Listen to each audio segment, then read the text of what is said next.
أملاخ بزح ساعن ببزح منقدن قدم نبوتاتنا ودبيات كيرو تزاربو أبزن دحروت معالفتات قنا بتوراس كله زقبرو ون علم زفتر ودو غيرو تزاربنا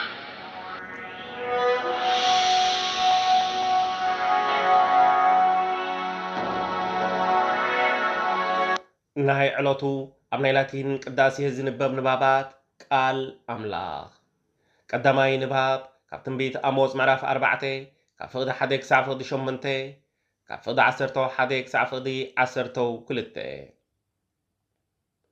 أتناب كبسها سمريا أتنبرا كمحا باسان سبعكن ويزرازر ندخاتات التتكعا المساخينكا تكأنغا نصوبتكن كنست مستي أمسولنا أتبلا إذي قال زي سمع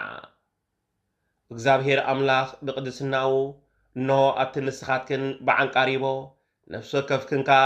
ከም ዓሳብ መቕሉብ እትሰሓባለን መዓልታት ክመጻኽን እየን ንስኻትክን ነፍሲ ወከፍክን ናብቲ ፍሩስ መንደቕ ክትውሰዳ ኢኽን ናብ ሄርሞንካ ክትድይባ ኢኽን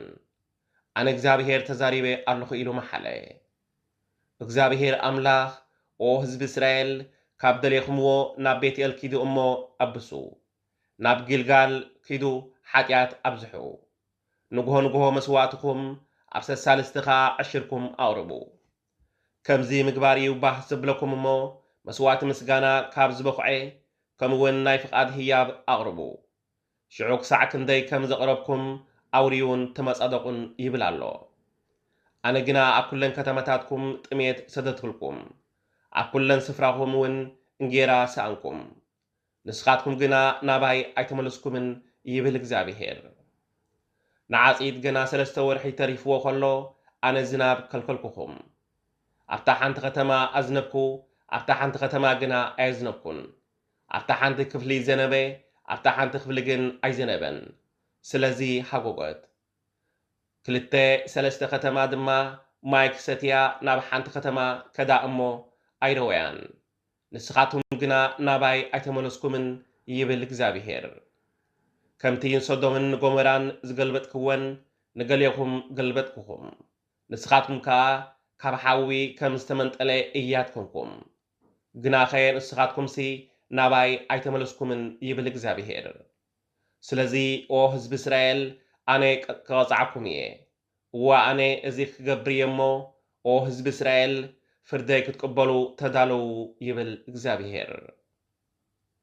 ካልኣይ ንባብ ካብ መዝሙር ዳዊት መዝሙር 5 ካብ ፍቕዲ 1 ክሳብ ፍቕዲ 12 ኦ እግዚአብሔር ንቓላተይ ጽንበሎ ንእህታይ እውን ኣሰብህለሉ ኦ ንጉሰይን ኣምላኸይን ናባኻ ጽልየ ኣለኹ እሞ ንድምፃውያተይ ኣድህበሉ ኦ እግዚአብሔር ኣንጊህካ ንድምፀይ እትሰምዕ ኢኻ ኣነኻ ኣንጊሄ ናባኻ እምህለል ኣለኹ እሞ ክትምልሰለይ እጽባእ ኣለኹ ብኽፋት ትሕጐስ ኣምላኽ ኣይኮንካን እኩይ ድማ ምሳኻ ኣይሓድርን እዩ ዕቡያት ኣብ ቅድሚ ገጽካ ኣይቆምን እዮም ንገበርቲ እከይ ዘበሉ ትጸልኦም ኢኻ ንስኻ ኦ እግዚአብሔር ሓሶት ንዝዛረቡ ተትፍኦም ንቐተልትን ጠበርትን ከዓ ትፍንፍኖም ኢኻ ኣነ ግና ብብዝሒ ምሕረትካ ናብ ቤትካ ከኣቱ ናብ ቅድስቲ መቕደስካ ኣቢለኻ ብፍርሃት ክሰግድ እየ ኦ እግዚአብሔር ጸላእተይ ብዙሓት እዮም ጽድቂ ክገብር ምርሓኒ ክስዕበካ እውን መንገደይ ኣቕንዓለይ ጸላእተይ ዝብልዎ ኣይኣምንን እየ ልቦም ጥፋስ ዝመልኦ ጐረሮም ከዓ ዝውሕጥ ክፉት መቓብር እዩ ብመልሓሶም ይጥብሩ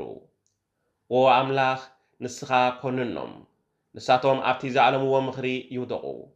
ካባኻ ዓልዮም እየ እሞ ብዙሕ ዓበሳ ስለ ዝገበሩ ስጎጎም ኣባኻ ዝዕቆቡ ኩሎም ግና ይተሓጐሱ ንስኻ ኣጥሊልካዮም ኢኻ እሞ ንዘለዓለም እልል ይበሉ ብስምካ ዘፍቅርዎ ድማ ባኣኻ ይፈስሑ ኦ እግዚአብሔር ንጻድቕ ንስኻ ትባርኮ ከም ብዋልታ ከዓ ብጸጋ ትኸቦ ሳልሳይ ንባብ ካብ ወንጌል ማቴዎስ ምዕራፍ 8 ካብ ፍቕዲ 23 ክሳብ ፍቕዲ 27 ናብ ጃልባ ምስ ደየበ ደቂ መዛሙርቱ ሰዓብዎ እኖኻ እታ ጃልባ ብማዕበል ክሳዓት ትገልበብ ኣብቲ ባሕሪ ብርቱዕ ምንዋፅ ኮነ ንሱ ግና ደቂሱ ነበረ ደቂ መዛሙርቱ ቀሪቦም ኦ ጎይታ ጠፋእና ኣድሕነና እናበሉ ኣተንስእዎ ንሱ ኸኣ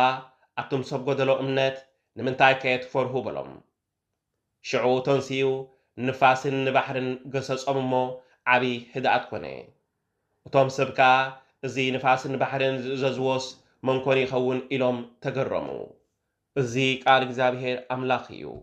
ቃል እግዚአብሔር ኣምላኽ ዝተመስገነ ይሁን